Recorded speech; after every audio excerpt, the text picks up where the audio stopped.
Good morning. I guess before we get started, I feel kind of backslidden not saying something about this. Um, here we are on Memorial Day. And had I thought about it, I'd have brought you something about that. But I just want to just take just a second and say something.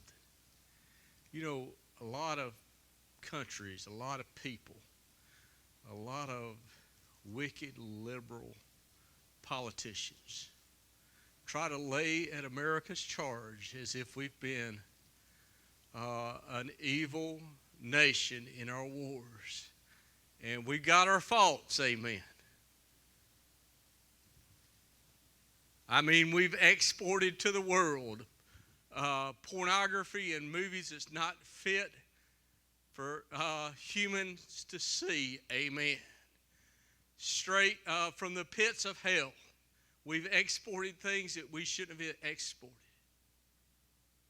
We've influenced. But you know, before 1776, there was only one real democracy in the history of the world, in Greece. All the others were insignificant, and there was none that lasted any length of time. And where people say that you should lay down your freedoms and your rights before the government. Amen. They ought to study history. You see, it wasn't the radicals that stood up to a wicked king. But it was men and women that had fled. The French Huguenots had fled from the oppressive Catholic Church and came to America so that they could worship freely. Amen. You might want to cut me down. And the Scottish had risked their lives to come to America. So that they could worship, amen, and the Puritans. And it was the preachers, amen, that led the people to stand up and say what was right and what wasn't right. And those men that signed the Constitution, and I won't say much more, I know that'll be spoken about on July 4th. But those men that pledged their fortunes, their families, their sacred honors, so that you might be free today, amen.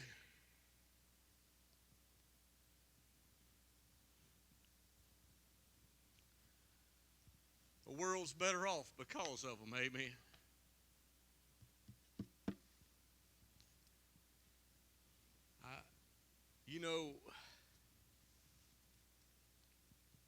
Just tell me when we went into a war and we went to take a spoil from another country. Tell me when we did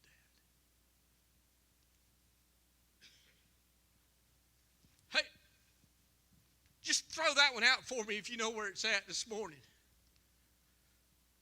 Or maybe everything is not perfect with America, but I'll tell you this, the American soldier has fought for the freedoms of men and women, boys and girls around the world and set them free. And in having freedom of government, they get freedom of religion. And the soldiers that have not bled only for Americans, but they bled for people all around the world, amen, and died, amen. And they're worthy of honor because they stood for the freedoms that allows men and women to know God, amen. And nothing makes me madder. Nothing makes me madder than to hear a bunch of mealy-mouthed, sorry, low-down politicians that won't stand for the truth. And I want to say this right here. as a Christian, if you would say, well, it's not our place to be involved in politics, you won't amount to much as a church. You won't amount to as much as a family. You won't amount to much as an individual. Amen. Because the freedom of religion comes from all freedoms. And when you surrender the freedom of speech, and when you surrender the freedom to gather peacefully, amen, and when you give up on law and order, you give up the freedom of religion. Absolutely the place to talk politics. That was free. That's not the policy of the church. I am not the pastor. I'm not the associate pastor. I'm not the Sunday school teacher. I've just been asked to step in today. That is the opinion of Greg Teasley. Amen.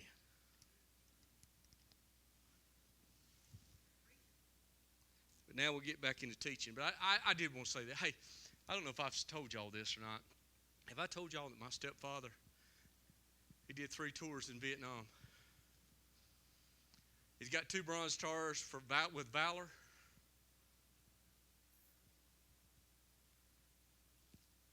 His dad has a Silver Star. And you say, well, you're bragging? No, I'm saying that there were 10 Teasley children, 9 boys. 8 of them served in the military. One of them died before he was able to. You know why? Because families didn't run down America, amen. Didn't run down the government, didn't run down the military, amen, but believed in freedom and that God intended man to be free. All right, you can go to Ecclesiastes chapter 11.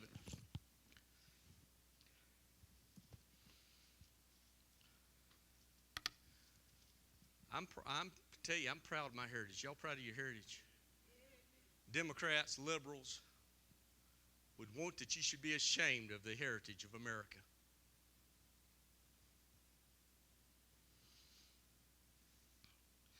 All right, something totally different. Boy, I'm telling you what, I'm just feeling like going to Revelation, so just give me a second. No, we're going to do Ecclesiastes. Cast thy bread upon the waters. Ecclesiastes chapter 11, verse 1. For thou shalt find it after many days. Give a portion to 7 and also to 8, for thou knowest not what evil shall come upon the earth. Now, there are some guiding principles in Ecclesiastes. And how often have you heard Ecclesiastes preached or taught?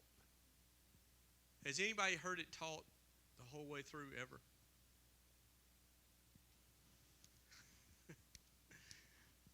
There's the notion that, it's man's wisdom under the sun. It's what Solomon has seen. It's man speaking to man based upon experience. At the end, he tells you the conclusion of the whole matter, and you'll hear Ecclesiastes chapter 12 preached sometimes. But Solomon, at this point in his life, the Bible testifies that he's the wisest man on earth, amen, other than Jesus Christ. Am I telling the truth?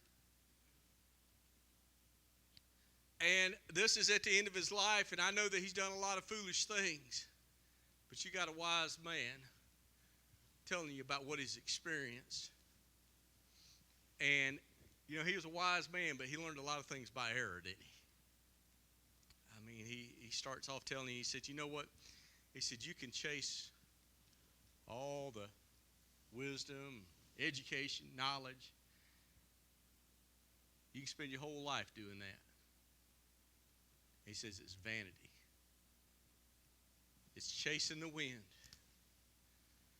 And he said, it won't amount to much. You don't believe me? You just listen to the crowd at Harvard and Yale when they speak. I don't know if y'all saw it the other day when a senator from Rand Paul said, he said, well, you spent, I forgot how many millions of dollars studying a lizard on a treadmill. Your tax dollars. And Solomon said, I chased that. He said it didn't amount to anything. And he said, he chased everything that his heart desired. He let it have. He said riches were vanity. They didn't satisfy me. As he realized that, that eventually, doesn't matter how much money you have, you can't buy happiness. Amen. He married and married and married and had concubines. He said that's a vexation of spirit. Amen. But he says right here, he's saying, he's going to give you some wisdom. He says, take what you have. He said, give it away. He said, be generous with it. He said, it'll come back to you. I listened to a preacher the other day. He said that you could use the same philosophy as far as investing. I didn't have any heartburn with what he said. He's saying if you pull in 100 ears of corn and you eat 100 ears of corn, next year you're going hungry.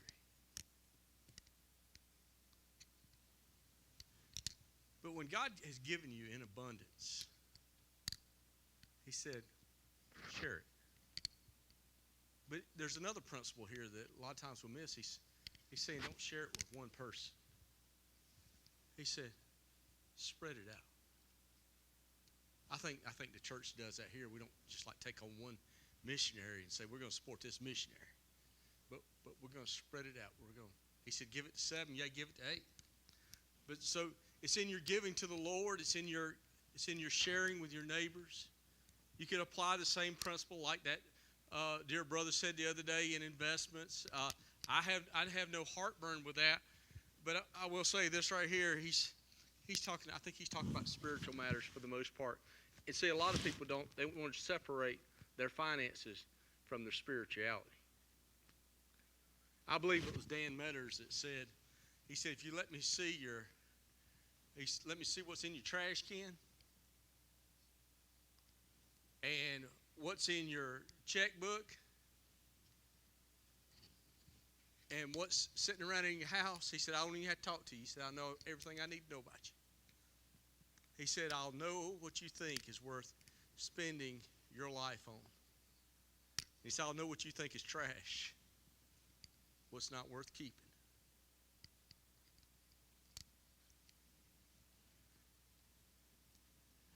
He said, if you'll do this, if you'll be faithful to cast that bread out, he said, it'll come back to you at some point. My mom and stepfather, they had a principle. And the principle said we don't lend to family. And so there's two options. You give to family or you don't give to family. And both of them are your option. It's in your hand to do. And you're not necessarily wrong when you don't give. You try to follow where God's leading in common sense. Amen. And he said didn't want people to feel obligated to give it back because it put undue stress on them. He said if God allowed you to give it, you just give it. And I saw her do that. I saw Mom do that time and time again. But he says, for thou knowest not what evil shall be upon the earth. Now, as a church, I've been in churches where, and I don't know that maybe we've done it since I've been here, where there was a need in the church. And they'd take up a love offering and meet the need of that individual. Not to get back from that individual, but because there was a need and because God had blessed them. And so they gave. But who knows? Somebody may see that down the road and you may have a need.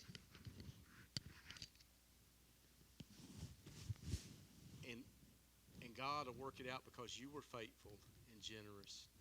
They'll be faithful and generous. Now, y'all believe that? This isn't deep stuff right here that I'm talking about.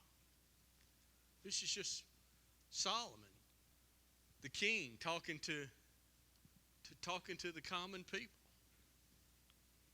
He said, "Give a portion to 7 and also to 8, for thou knowest not what evil shall be upon the earth." That number 8, you get over in Asia, and that number 8 is a strange number.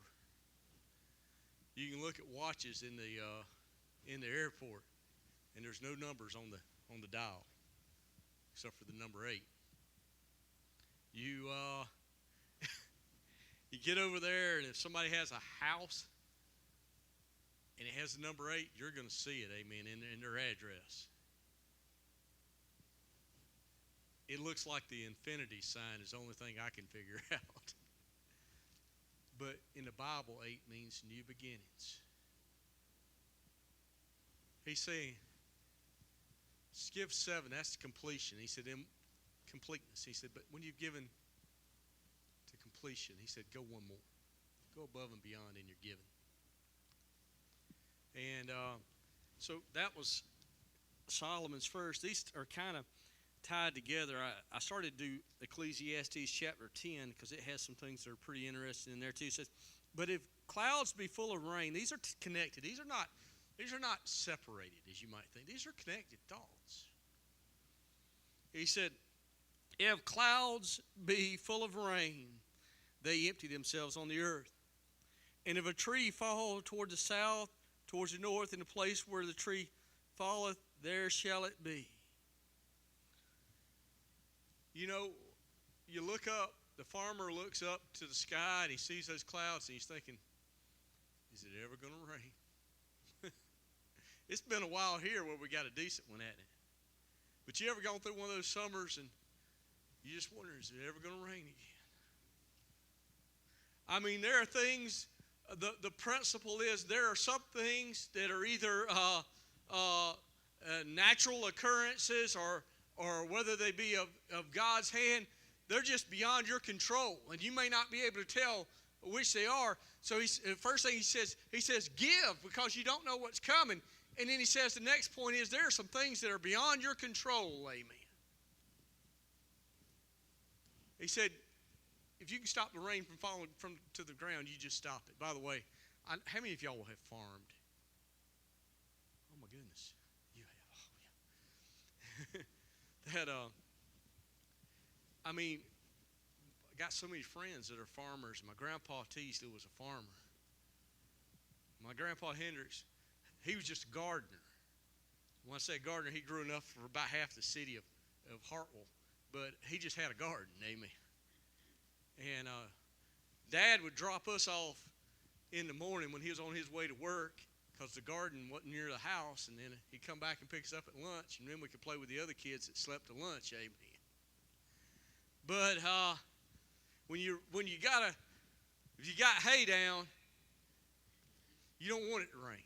You've been praying for rain, and then you get the hay down on the ground and it rains, amen, right? You can't control it. It's beyond the control of the farmer, amen. You're at the mercy of things beyond your control, and we want to be in control of everything, or at least I do. I don't know if y'all are that way. I can't even ride with anybody. I have to drive, amen. And I'm not a good driver. I know I'm not a good driver. Sometimes I have driven all the way up to Philadelphia and got out of the car to let my son come around the park because I know I can't drive, amen, and I can't get that thing in that slot like that.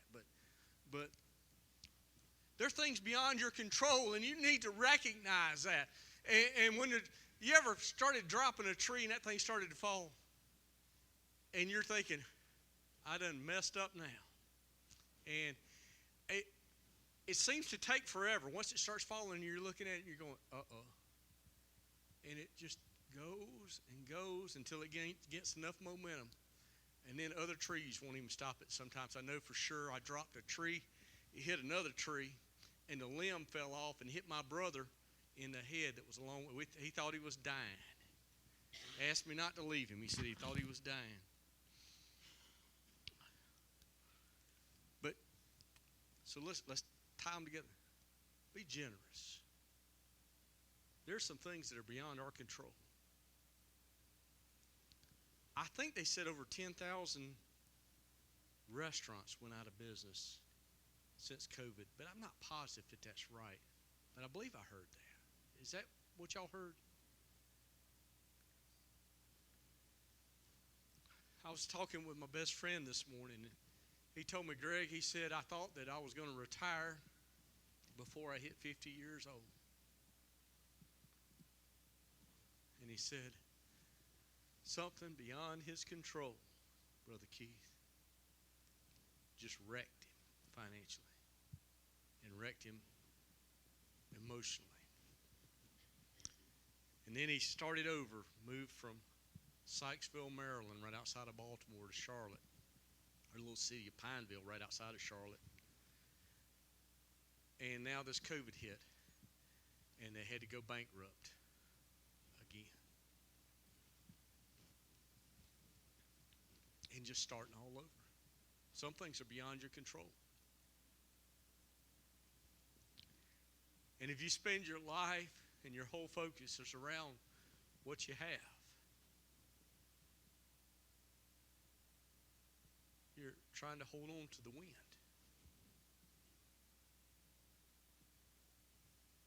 God can allow that to be taken from you in a second, amen. I knew a man that owned a hilltop in the Cayman Islands.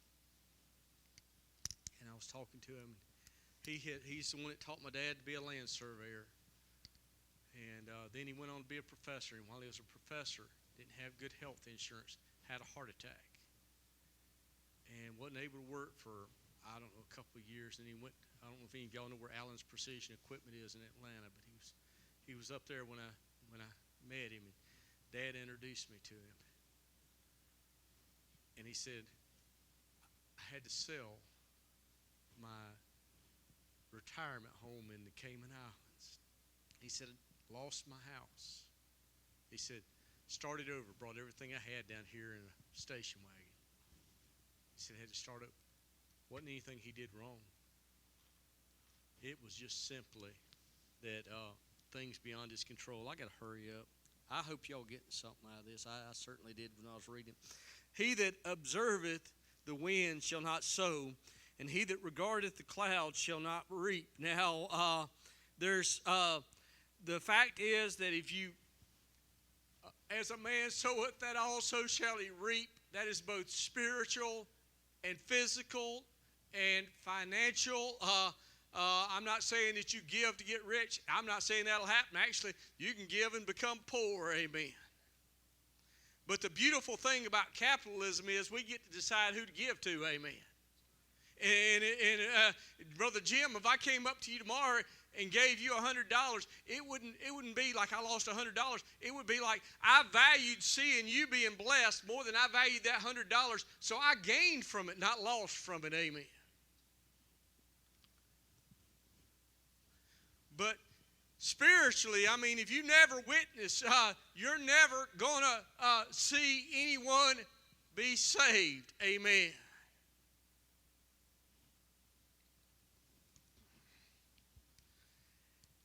And I was thinking about that. I was preaching at New Prospect, pastoring up there at New Prospect in Hartwell, Georgia. And I saw from about midways back on the left-hand side, one of my best friends in the world, Peyton Goolsby, get up and walk down the aisle. And I had known him for 20-something years, and for 20-something years it seemed as if I was speaking Greek. And when he came down the aisle, I'll never forget, he said, it's time I get saved. And I thought there'd been an awful lot of seeds sown by me and my friends.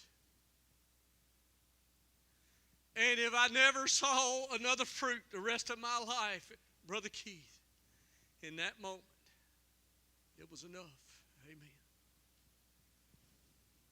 But then his stepson came down the aisle too, right behind him. And and then his wife. And he says here, he that observeth the wind will not sow.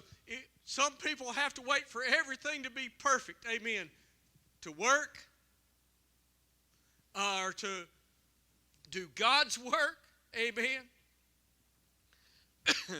I think that if it wasn't for wives, there'd be nothing done around the house, because every man's got a reason for why they can't do what they need to do that day, amen.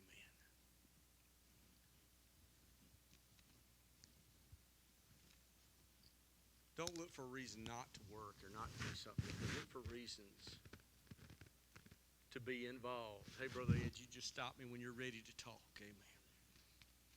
And he says, he that observeth the wind will not sow, and he that regardeth the clouds shall not reap. No matter when it's, hey, the Bible said to be instant in season and out of season. Amen.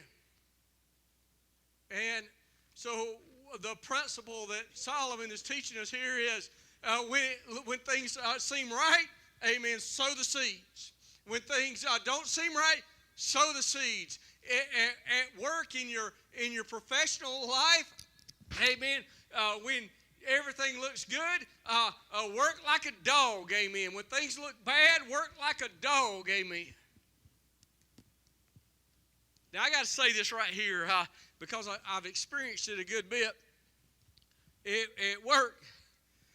But a Christian ought not be lazy, amen, not only spiritually, which I've been guilty of, but also in his work life or in his relationships with family or with his wife or with his neighbors. But the Christian ought to be, amen, well, a non-Christian might be sleepy Joe Biden, but the Christian, and I'm not saying that Trump is, I mean, his life doesn't, but they ought to have that kind of energy, amen, at the end of your life, to be the Energizer Bunny, amen.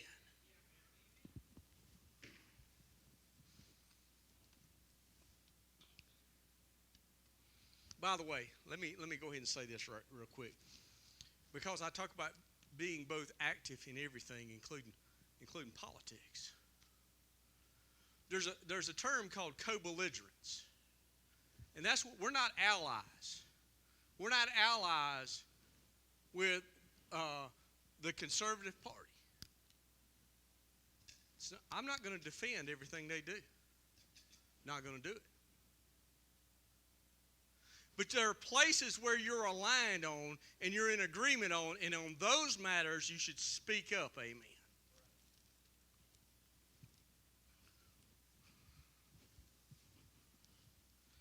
So,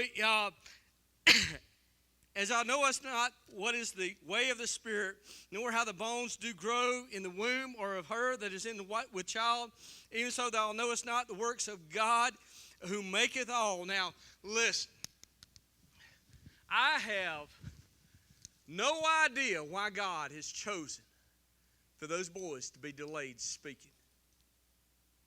I mean, I'm just talking to you from personal experience. And I've talked with God about it. I ain't blaming God. I know that He's working. And I've seen Him tenderize our hearts and make us pray and then rejoice at every word that He said. I mean, God's good, amen. I mean, when they were born, Miss Danielle, she lost so much blood that they could have lost her, amen, and she'd not been in this world with us, amen. I know God's good. Little Scotty, Elijah was talking to me yesterday. He said, hey, you know, he could have died there at birth because of an error made by the doctor. And I said, you know, Elijah, I don't know all the details there because y'all were hiding them from me so that I wouldn't go crazy, amen. But we don't, just as we don't understand how that child is being formed and growing in the womb, and that's the work of God, and it's beyond man. As George Washington Carver said, he prayed to God and asked to know all the wonders of the world and of the universe, and God said, that's too big for you. And he said, well, just show me the wonders of the peanut. And he said, now that's more your size. Amen. There's just some things that are beyond us. And what we need to do is just trust God. Amen. Things that are beyond our control. Just live to the best of your nature, best of your ability. Amen. If God chooses for you to be poor, amen, just say, I'm going to be satisfied there. If God says you're going to be rich, then say, I'm just going to be a blessing to others there. Now, I'm running out of time. I really wanted to get down there to the bottom thing. Let me just get you prepped for this. I want you in your mind, while we're discussing and while I'm stuttering, stammering, and repeating myself, so imagine that you have a white piece of paper. And I want you down that left-hand column to write every blessing that God's ever given you. It's going to take a while. I am 57 years old. Now, to y'all, that may not seem that old. But I remember when I went to work and I called a guy that was 33 at the time. I used to refer to him as old man. So I'm very aware of how my peers at work view me. We'll get back to that thought in just one second. I got to hurry through this thing so I can give Brother Ed just a minute or two. But he said, in the morning sow thy seed, and in the evening withhold not thy hand. You see how these thoughts are connected? He's saying you don't know what's going to happen. Some things are beyond your control. He said, just sow. Just sow, amen. In the morning, sow, and in the evening, sow. He said, be a little sow and sow, amen. Just throw them out there. Throw the seeds out there every chance you get, amen. You say they get sick of hearing me. Just try to do it the right way.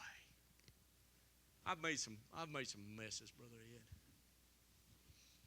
I remember we went out knocking on doors, and Brother Tommy Carey had just got out of prison, and he got saved in prison. We were knocking on doors. I'll never forget that. And we were walking away from the door. He had more sense than I did. Guy had like a 10th grade education. And he had dropped out. He went to jail before he was 18 years old, or went to prison. And he told me, he said, Brother Greg, he said, you just told that woman she's going to hell. I said, she is, isn't she? He said, yeah. He said, but you didn't have to tell her. I thought I did. But there's ways you can do things better than I did things. I've made a mess out of God's work, Keith. I've made a mess out of it before. But just keep sowing. Just keep sowing. He says, sow in the morning, sow in the evening. He said, withhold not what's within your hand. Now, I'm not doing all the references I got here. It says, for thou knowest not whether thou shalt prosper, either this or that, or whether they both shall be alike good. I think I've told y'all this when they had me preaching in the war zone on the east side of Anderson, South Carolina, in gangland. You stepped outside the church and heard what sounded like automatic weapons firing into the woods. I know you think I'm joking. I'm not. And my mom and stepfather were like, listen to that. I said, well, get off the porch. Get in the car. But I remember going back that night to preach Homeland Park. If you ever want an adventure, go to Homeland Park in Anderson, South Carolina. And went back that night and I began to preach, and this guy walked in and sat on the back pew. It wasn't a particularly good sermon, Brother Ed. But at the end of the sermon, he came down and got saved. And I began to talk to him after the service, that he said, I was driving from Greenville to see my mom. And he said, God began to deal with me. He said, I'm wearing a pair of shorts and a T-shirt. He said, but because I was going to see Mom, I had a pair of blue jeans to put on. Excuse me, but it ain't Jesus. I won't answer. And he said, God had already dealt with him before he got to the church. You just sow. It ain't something that you're going to do. That's a work of God, amen. God does the work. And he was already prepared before he got there. There wasn't anything said. It was just the fact that there's the altar open. Truly the light is sweet and a pleasant thing for the eyes to behold the sun. But if a man live for many years and rejoice in all, let him remember the days of darkness, for they shall be many. All that is come is vanity. And I'm just going to have to, I'm trying right quick. I'm going to wrap it up in 2 minutes, but I will tell you this. He's saying, hey, this life is good. Enjoy it. Enjoy the things of beauty in this life. There's nothing wrong with that as long as you keep in mind that the day is coming when you're going to die. Amen. And he goes on in the next verse. He says, let me stop right here. If you didn't believe in heaven, you should be aware that you're going to be dead longer than you are alive. It's just a short time. But knowing that there's an eternity. Lodge and I have got a project we're doing right now.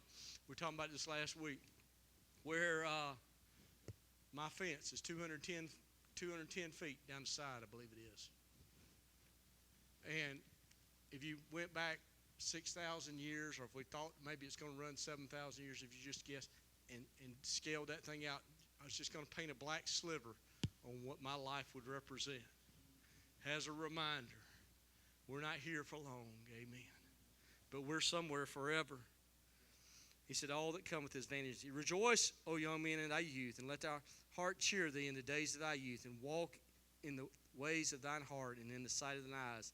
He said, but know thou that for all these things God will bring you into judgment. We're going to stand before God. He says, okay, it's okay to enjoy this life.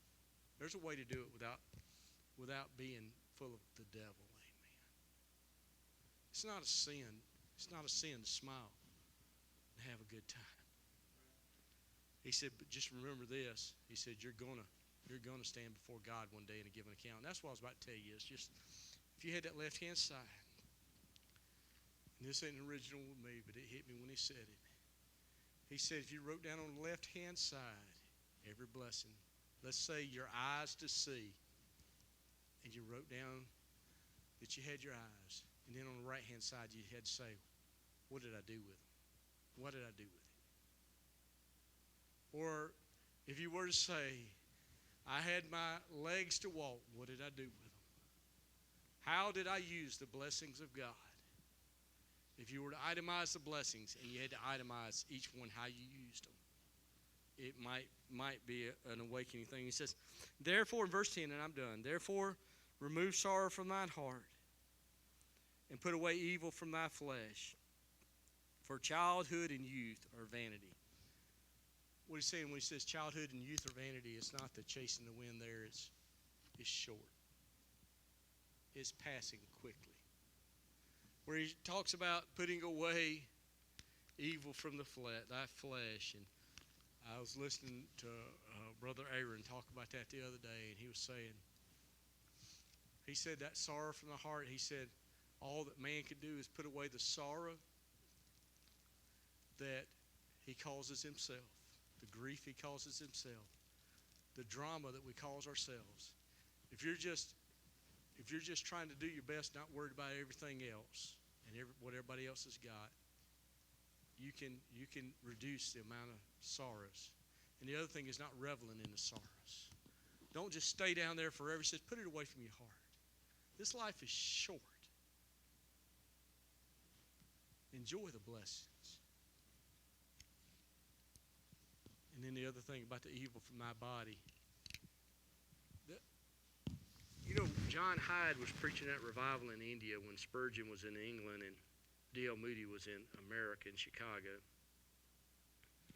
And they had to cancel those meetings. But when they were going, said people didn't get to go to the services twice. They get saved. The next meeting, they'd had to go to another place to pray or stand outside because God was working so. But John Hyde didn't take care of his body. And he said, put away the evil. He said, you have a responsibility with everything that God has given you to take care of it. Just like with sorrows, don't create unnecessary sorrows. He said, just just the same thing. Take care of your health as well the best you can. He said, because you got to have that body to do the spiritual work as well. Would you dismiss us in